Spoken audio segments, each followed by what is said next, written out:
बिस्मिल्लाहिर्रहमानिर्रहीम। नाज़रीन इकराम, अस्सलामु अलैकुम वरहमतुल्लाहि वबरकातुहू। क़ुरआन का महीना रमज़ान मुबारक, ये क़ुरआन का महीना है, अल्लाह के कलाम के नाजिल होने का महीना है। इसलिए हमारा रिश्ता अल्लाह के कलाम से बड़ा मजबूत होना चाहिए। अल्लाह सुब्हानहू व तआला का कलाम कुरान मजीद, उससे अपने रिश्ते को मजबूत कराने के लिए, उससे अपने आप को जोड़ने के लिए और उससे मुस्तफ़ीद होने के लिए, उससे लुत्फ़ अंदोज़ होने के लिए कभी आप कोशिश तो करके देखें। आज कितने वसाइल हैं, कितनी आसानियां हैं।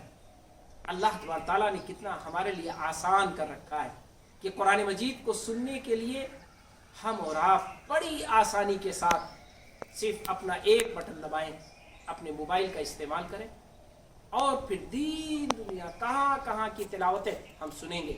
बच्चों की तिलावतें, बड़ों की तिलावतें, क़िरात सबा सुने या क़िरात अशरा सुने। कुरान को हर अंदाज में, हर लहजे में, मुख्तलिफ कारियों की ज़ुबान से, मुख्तलिफ मुल्कों के मशहूर कारियों की ज़ुबान से कुरान मजीद को आज हम सुन सकते हैं। कितना बेहतरीन मौका है। रमज़ान की बाबरकत रातें और रमज़ान का बाबरकत दिन। बस सिर्फ हमको क्या फैसला करना है, सिर्फ हमको एक चीज़ का फैसला करना है। वो फैसला ये कि हम अपना एक घंटा, हम सिर्फ और एक घंटा अपना कुरान मजीद को सुनने में लगाएंगे। अगर हम आज से ये तय कर लें कि हम कुरान मजीद को रोज़ाना एक घंटा सुनेंगे, तो यकीन जानिए कुरान हमारे ज़हन और दिमाग में रच बस जाएगा। कुरान की बरकतें हमारे ऊपर तारी हो जाएंगी। हम और आप कितना परेशान रहते हैं कि हमारे घर में बरकत आ जाए, हमारी ज़िंदगी में बरकत आ जाए, हमें खैर मिल जाए। कुरान को अगर पढ़ने का हम मामूल, कुरान मजीद को सुनने का मामूल बना ले तो इंशाअल्लाह वो खैर हमारे घर में आएगा। कैसे मुमकिन है कि आपके घर में कुरान सुना जाए, आप कुरान सुने और उस घर में खैर ना आए, बरकत ना आए। इसलिए आइए रमज़ान के इस महीने को कुरान का महीना बना लें। रमज़ान के इस महीने को कुरान की बरकतों का महीना बना लें। कुरान मजीद से और हम अपने रिश्ते को मजबूत करना चाहते हैं, थोड़ी सी मेहनत करनी है, थोड़ा सा और हमें गौर करना पड़ेगा।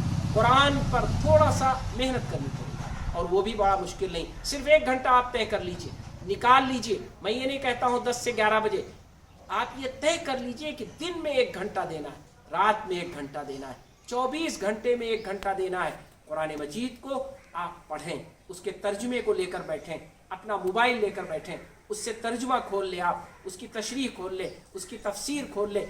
और आप बहुत सारे ऐसे प्रोग्राम ऑनलाइन इस वक्त हैं जो कुरान मजीद को समझा रहे हैं, जो कुरान मजीद की तशरीह कर रहे हैं, जो कुरान मजीद का खुलासा पेश कर रहे हैं, जो कुरान मजीद की तफसीर कर रहे हैं। आप किसी से जुड़ जाइए और रोज़ाना कुरान मजीद को 1 घंटा समझने की कोशिश कीजिए। कुरान समझ लीजिए, आपकी दिल की दुनिया बदल जाएगी, आपके ज़हन और दिमाग बदल जाएंगे, आप बड़े पुख्ता हो जाएंगे, आप अल्लाह से बड़े मजबूत रिश्ते वाले बन जाएंगे, नबी करीम सल्लल्लाहु अलैहि वसल्लम की खुशखबरी पाने वाले बन जाएंगे। वो मुअज़्ज़ज़ थे ज़माने में मुसलमान होकर और हम खार हुए तारिक कुरान होकर। ये किताब बड़ी मजबूत किताब है, बड़ी मुस्तहकम किताब है। इस रमज़ान को हम कुरान का महीना बना ले। आइए इस महीने को कुरान का महीना बना